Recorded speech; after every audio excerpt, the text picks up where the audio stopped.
But what I knew was that I'm offended. I'm offended that women aren't safe in their own homes, and I'm offended as a gender that we can be treated like we are treated, whether that is physically, sexually, financially, emotionally, spiritually. It so offends me that I thought, well, I'm just going to roll up my sleeves and see what I can do.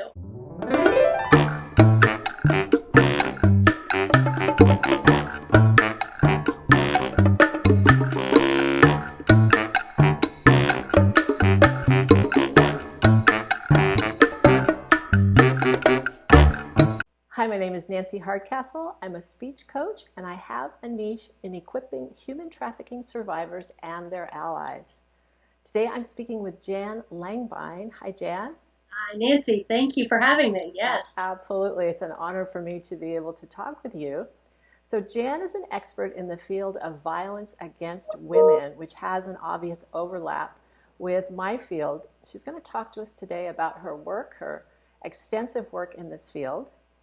I'm not a big fan of long introductions, so we're just going to jump right into the first question, and we'll get to know Jan as we go along. Super.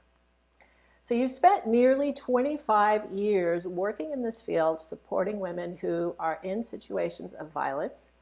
I'm wondering if you could take a moment to dispel the biggest myth around this field that you are aware of, that you've seen today. Right, right. There are actually, Nancy, so many myths that surround the issue of domestic violence. Certainly, I do testify about this a lot in court because it's so hard for people who haven't either lived it or experienced it or know someone who has lived it and experienced it to have preconceived ideas as to whom this happens or to who is perpetrating these kinds of crimes. And so we just kind of go down a long list. Many people think that these are isolated incidents when we know that is a myth. It is an ongoing pattern of behavior. Some people think it is caused by a fight that got out of control. Again, another myth. It's all about power and control at the center of a relationship. A lot of people, I find, think, for example, that it only happens to maybe poor women, women of color, uneducated people, and we know that also is a myth, that this is what we refer to as an equal opportunity epidemic. It knows no boundaries. It happens in the most affluent parts of our communities and in the poorest parts of our communities because, again, it's not based on anything particularly except my gender. The fact that I am a woman makes me in 9 times greater danger in my own home than I am out on the street. There's also a myth that makes people think that only monsters do this, but it's the guy who wears the lab coat or the judge's robe or the business suit and a tie.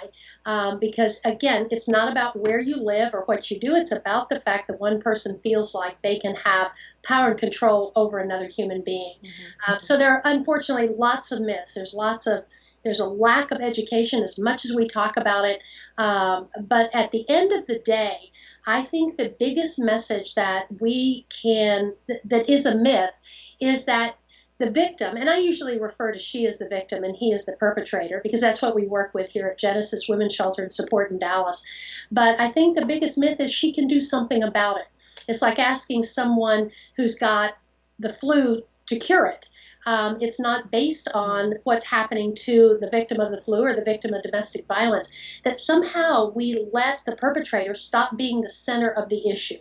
For example, I'm so often asked, why doesn't she just get out? As if getting out would make him a gentle man, or if getting out would keep her safer, when actually we know she's in more danger after she leaves. I'm asked often the question, why did she go back to that violent relationship? If it was so bad, why didn't she just get out and stay out? When the question actually should be, why did he hit her in the first place? And why, when she went back, did he break his promise to never do it again? So I think we lose sight. I remember seeing a series of headlines not long ago, and it said, Bob shot Mary, killed her because dinner was late. Mary was shot because dinner was late, was the next day, and then Mary's dinner was late, and then the next day it was Mary's dead. So we lost sight of Bob very early on, and I think that's one of the key things, that if we ever want to move out of this world of myths, this understanding of all the wrong issues, then we need to also realize it happens to everyone. It's not about a fight that got out of control, but that the victim cannot do anything to stop it. Walking away doesn't stop it. Going to jail often doesn't stop it. So we need to put the impetus on the perpetrator to stop the violence. Abuse will not stop until abusers stop abusing. I'm really glad you explained that it feels like it so opens the doors on this topic.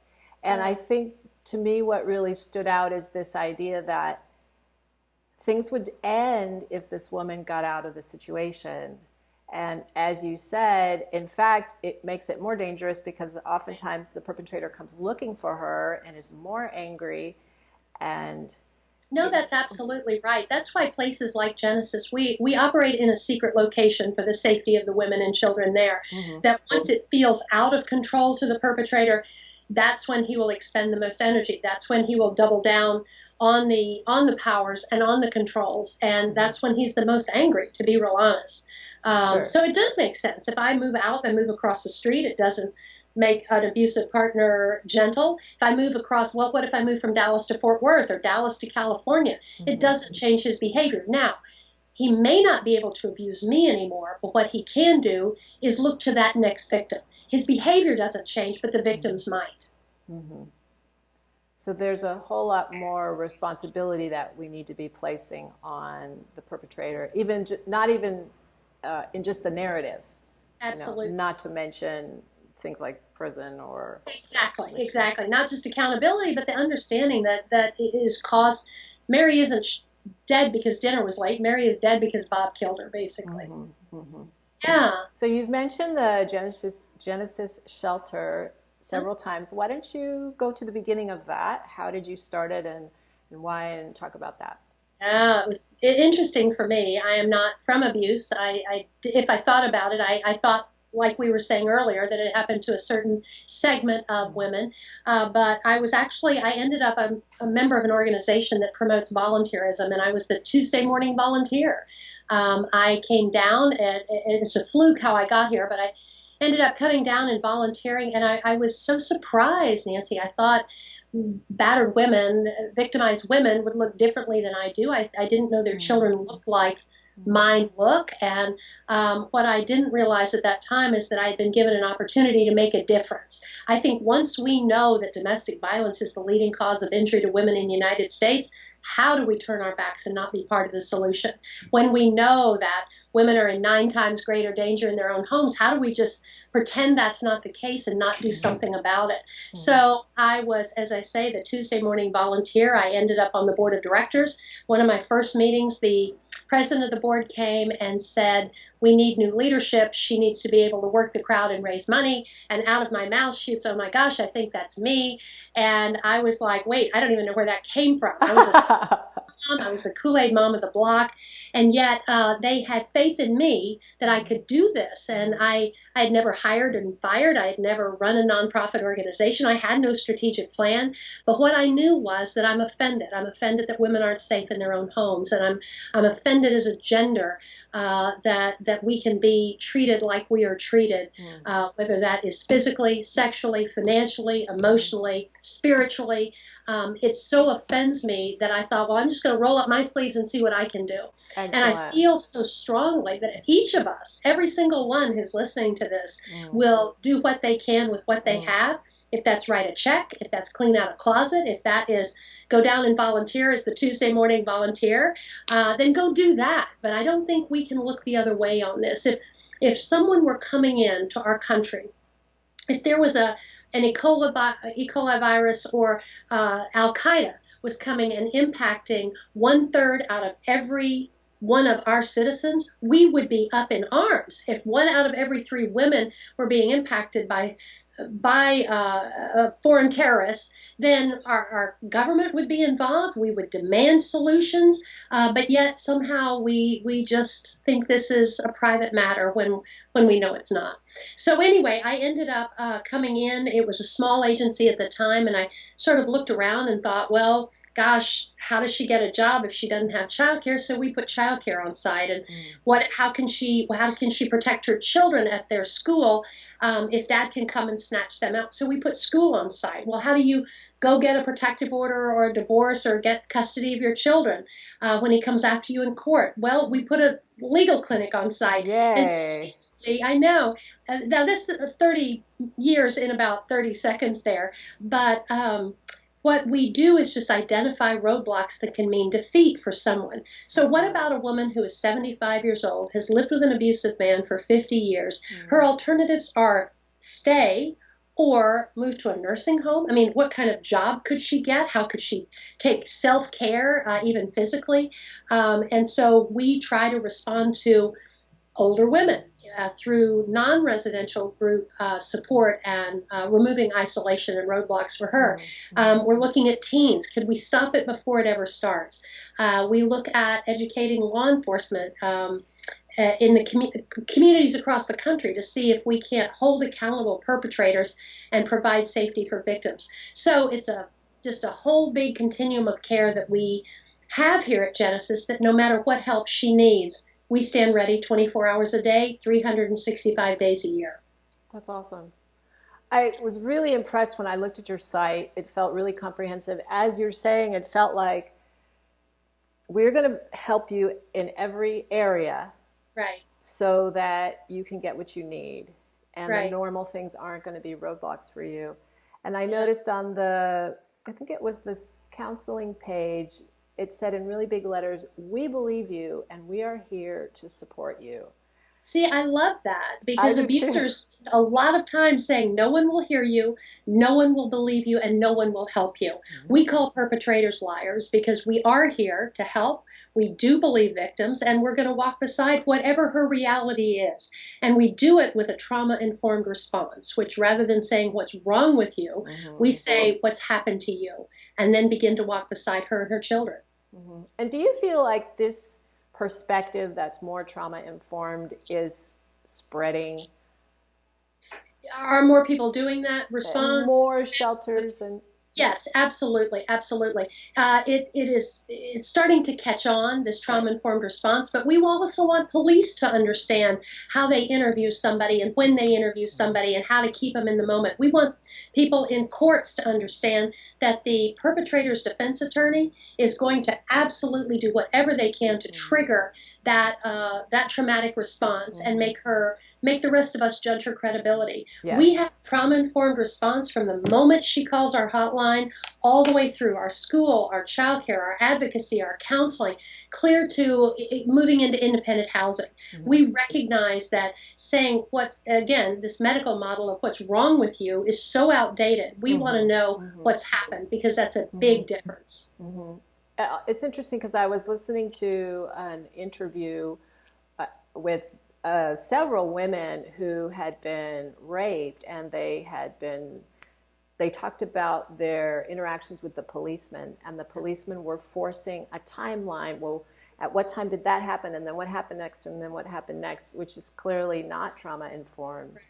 Right. We know that the brain is there to help us survive, whether that is an 18-wheeler pulling through an intersection at us or being sexually assaulted by a stranger or a partner. We know that biologically that prefrontal cortex completely disconnects. Our little kids call it, "I flipped my lid," and we by God's design are operating out of our amygdala. Our reason goes away, our memory goes away, and the amygdala is what controls our.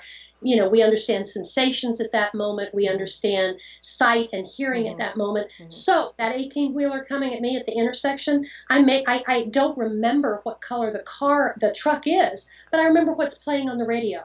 When I'm sexually assaulted, I remember the smell of coffee on his breath, but I couldn't tell you if he was African American or Caucasian or Latino, because I'm not operating out of reason.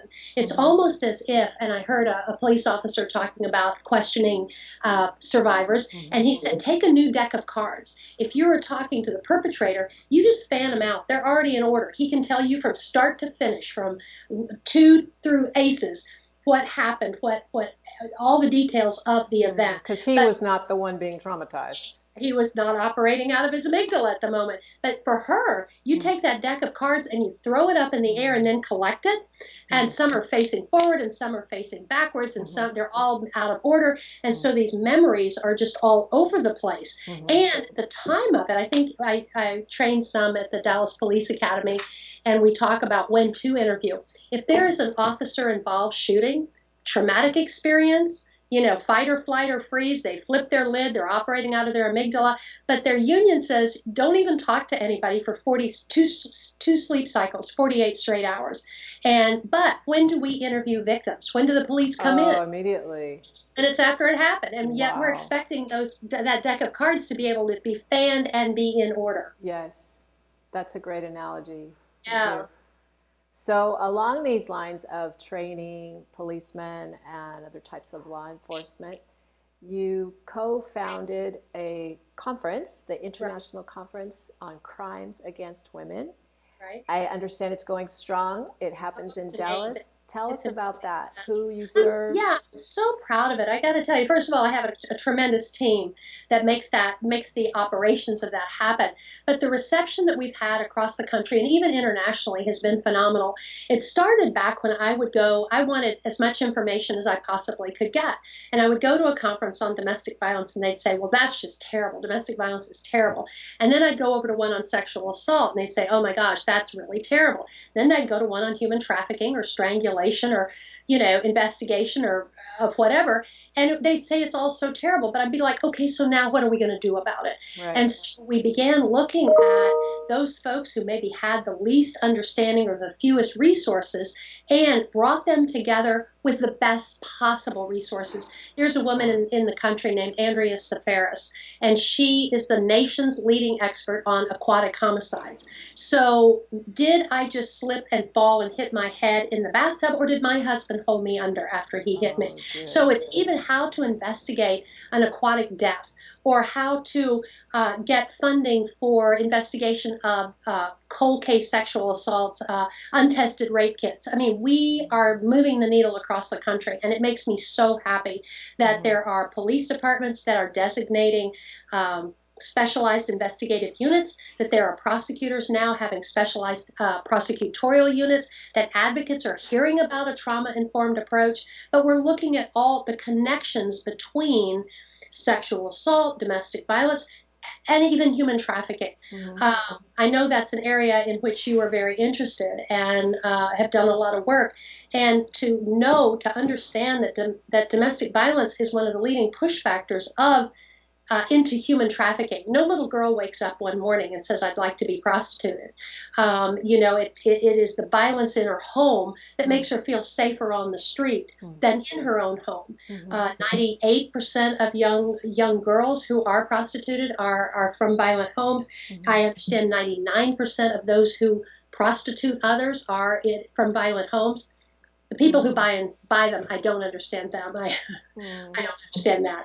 But we know that if we want to address some of these other crimes against primarily women, that if we start with a safer home, I know they'll be safer out on the streets.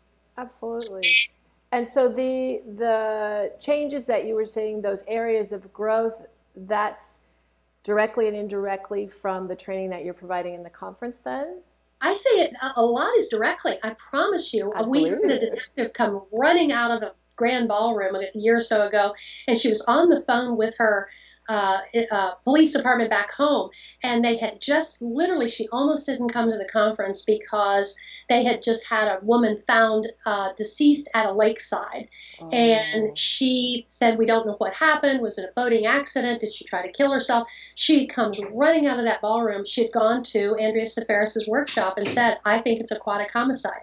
We had several years ago the district attorney of Detroit, a woman named Kim Worthy, who literally, as as district attorney, they call it something else in Detroit, but as district attorney, she found a warehouse full of untested rape kits. And she was our keynote speaker and talked very transparently about how to go to Office on Violence Against Women and get the money for the testing. But there were cases solved 20 years ago, because they found these cases that it was almost like Raiders of the Lost Ark, where That's they what didn't I know was what the thinking. place, right? That last scene in Raiders, Yeah, it's or they just, you see insane. this big warehouse full of things. The interesting thing is, as they are beginning to identify these perpetrators, Mhm. she literally stood in front of the 3,000 people and said, these rapists went on to rape in the following states. This isn't a Detroit problem. This is, they went on to rape in. And she started this death knell of Alabama and Alaska. And, she gets to Kansas, and I'm like, I got it. Then she gets to, New Mexico and Arizona. I guess that was it. I'm not doing this order. I But understand. finally, when she got to Texas, I was like, enough, woman. But it was so powerful to know these aren't isolated crimes against women, that these perpetrators go on to perpetrate in other jurisdictions. So to have the networking and to have the resources on how was that case solved, how was that crime investigated, how do you do these things, and can I call you to come in and investigate, do a special investigation on this aquatic death that occurred in my community. So no, I think it's phenomenal. We have folks who come in from about 8 to 10 foreign countries, looking at how not only America does it, but then specifically slicing and dicing these specific issues. And I just can't help but think, again, it's moving the needle not only across the country, but around the world. Absolutely. So, in addition to law enforcement and detectives, these forensic experts, what other people come to this conference? So the audience is prosecutors, how to prosecute a case at a much deeper level. In fact, this year one of our speakers talked about federal prosecution of state crimes of domestic violence. So if you have a domestic violence conviction, or if you have you are subject of a protective order, then you are not allowed to have guns. That's Texas state, but also federal law. And so our U.S. attorney just recently prosecuted a man for violation of a protective order, which is a state thing, violation of a protective order, because he ordered a 3D gun online. Oh, wow. And so he went to federal court, and he is now in the penitentiary for 8 years, federal penitentiary, for violation of a protective order. So I think there are also brand new research that comes out of there, how to prosecute these cases. We would also have a track for advocates, but we also have a track for nursing, both SANES and as well as other kinds of domestic violence forensic nursing. So, for people who don't know, can you explain that acronym, SANE? Oh, so sorry. I'm That's sorry. okay. It's a sexual assault nurse examiner. To be able to collect evidence, be able for that evidence to go to court. These are angels on this earth, as far as I'm concerned. A SANE may be that first physical touch after the most brutal sexual assault, and they are gifts on the earth, as far as I know. But we want them to have great training about strangulation and sexual assault that go together. So we may have nurses track there. This past year we added we have a college campus track. We have a faith track, understanding the impact of understanding the misunderstanding sometimes of a faith response to the issue of violence against women. This year we added a track for women my age and older, that how do you deal with someone who is now in her 70s, experiencing small strokes because of the strangulation she experienced in her 20s and 30s. So we want every new piece of cutting edge clinical response. So we had a senior track as well this year. We have a tribal track. The assault on Native American and Alaska Native women is abysmal. It's number one in the state, number one state in our country. With these kinds of crimes. And so we address the tribal issues that are very unique. But each year we seem to keep adding, one more level of this. And again, I just know it makes a difference. it has to make a difference, I'm sure. So, in the case of the tribal tract, do you have tribal people coming in and Absolutely. explaining this is what it's like in our Absolutely. community? And Law enforcement on native lands, for example, and security in casinos, and then the law enforcement issues, for example, in Alaska. Two-thirds of all municipalities in Alaska have no law enforcement whatsoever, and there's still this state response. But if the weather's bad, the state troopers can't get in, and so it may be 6 months before this woman who was sexually assaulted oh is even no. given help, and she may have been assaulted 5 more times since then by 5 more different guys. I mean, it is really, really sad for Alaska Native and Native American women. But yes, we had law enforcement come in. We had advocates come in. We work through the Office on Violence Against Women and their tribal efforts to bring in folks, and we had a really decent response. And we're not through. Yeah, we want to add to that and make sure that those resources are available as well. Thank you. Of course. So you mentioned earlier about human trafficking, and I understand that when a person is growing up or has just been in a field, or sorry, in a environment of domestic violence, then this Right. creates a kind of vulnerability. Can you talk Yes. about what you've seen in terms of the overlap between violence against women, sort of in general, and then human trafficking? Right. So many of the relationships between someone who is prostituted and someone who's selling start in a personal relationship. I thought he was my boyfriend. I thought we were made for each other. We're gonna. In fact, I was speaking with someone not long ago who does work, tip work, trafficking in persons work in, I think it was Oregon, and she was saying, I met this guy. He was the love of my life. I ended up getting pregnant with his child, and at that point, he said basically, "Get out. I don't want to take care of you or this brat." And so he places her in this women's shelter, and I'm sure they were doing the best they could with what they had. But all the diapers that this woman had, she had brought from the hospital. And she asked the place, "Do you have any? The baby's wet." No, we don't have any of those kinds of resources. So she calls the boyfriend, the father, and he basically says, if you love your baby, if you love your daughter, you will be at this motel on this night. And that's when he turned her out. So sometimes that is as premeditated, any kind of grooming that you ever hear about with child predators. It's the same thing with women. I actually heard someone speak the other day about how it's almost like this handbook that if you will give her 3 good weeks, you can treat her however you want after that, because she'll spend the next 3 years trying to get back those 3 weeks. Just And 3 Stan was weeks. talking about prostituting other people. Like it's a handbook. Like look how easy you can do this. And so unfortunately, there's quite an overlap between not only what I came out of and I'm vulnerable, but as a person, he's the only man that's ever been nice to me. He got me new hair and fingernails and new clothes for those first 3 weeks, and then he treated me however he wanted after that. So we know that there is it's a power and control. It's all about, it's not an isolated incident. All the dynamics and it doesn't just happen to poor women by poor men. It's all the myths that we talked about earlier. But it's that piece of selling her to other people for profit. Slavery. Yeah. I find the 3 week fact really tragic.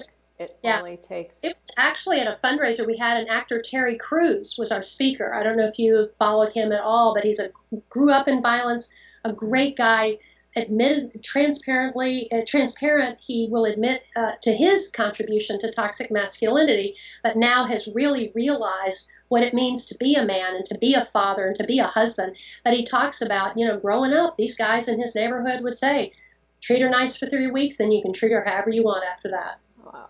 Yeah. I mean, I've been here 3 decades, and I'm still just like, you gotta be kidding. So, but doesn't that stand to reason? We have a lot of work to do on both sides, both helping women to value themselves more and also teaching men how to treat women. Exactly. Not just for 3 weeks, right? Not with that horrible motive. To that end, Genesis actually, and it wasn't in the materials I think that you sent to us, and I don't know if you saw it online, but we actually have a men's auxiliary called Heroes, and Oh, it's about 300 men. Heroes stands for he respects others, and it's men who say, you know what, it's not enough that I just don't do this in my home. If it's not okay in my home, it shouldn't be okay with me if it's in your home. It's yeah. like I don't speed through a school zone, but see, I don't want you speeding through a school zone either. And so that's kind of the hashtag. It's offensive. And these men volunteer to go barbecue on the grill down at the shelter once a week. They show up in suits and ties and sit on the bride's side of a courtroom. They mentor our boys one on one. They are making a difference. Everyone, Nancy, everyone who knows me, when I walk into court, they're like, "Oh no, here she comes again," right? They know what I'm fixing to say. But when a man who leaves his office comes down again in a suit and tie, the judge is not on the phone. We're getting protective orders. They are absolutely, again, moving the needle. So anybody who is listening to this, if they ever want to know how could I copy that, just call me. We or go. Do you have a Yes, suit? yeah, but I said, do you have a suit?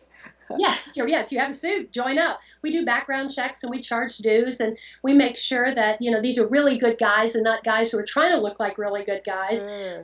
But it was easy to start, and I got to tell you, they feel like they're doing something for their daughters and their moms and their sisters. And they Uh, are. yeah, it makes a difference. So I need to sort of move towards wrapping us up. These are really heavy topics and can be discouraging and depressing. And I know I read my Twitter feed the other morning and I just lost it. It was too much for me, Yeah. a lot of sad news. And so I'm wondering, you've been doing this work for a long time. You're obviously doing great, like blowing and Well, going.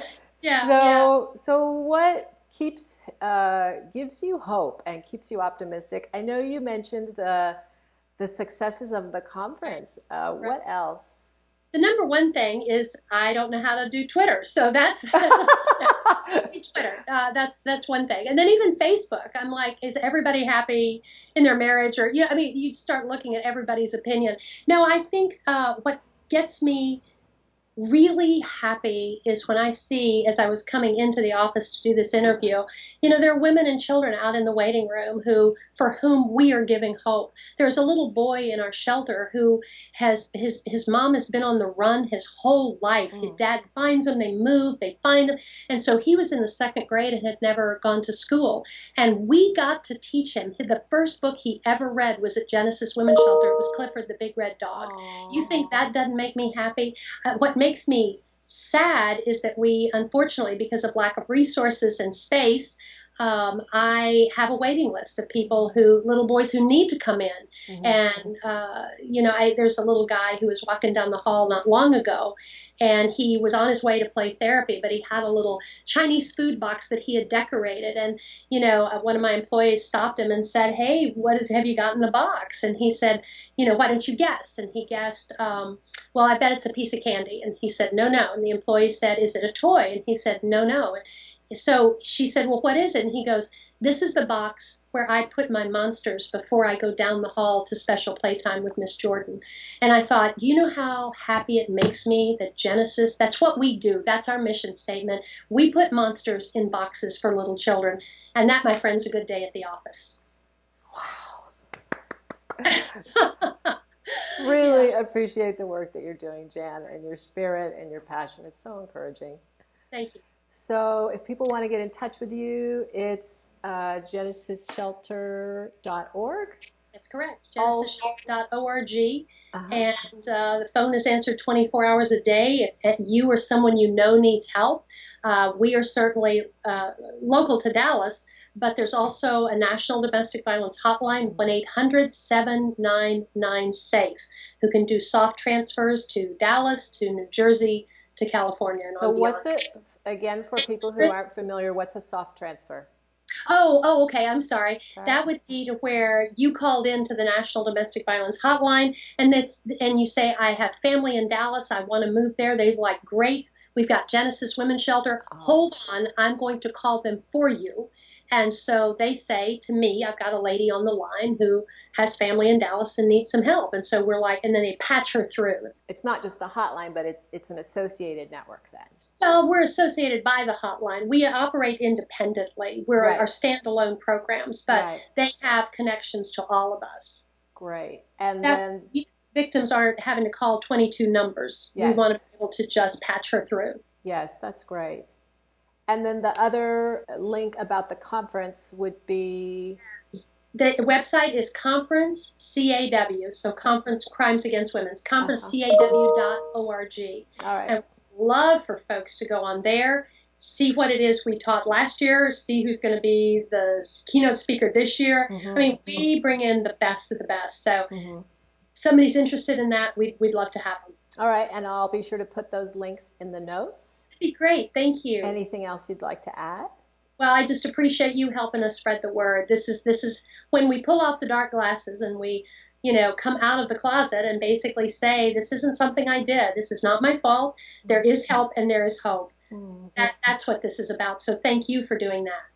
You're welcome. Thank you for your time. I know you're very busy doing all of this work. No, this is important. Thank you. So if you found this video helpful, please like, share, subscribe to my channel. You can find me on Facebook at Stand Up Be Great or my website, standupbegreat.com. Bye-bye. Bye, Jan. Bye-bye.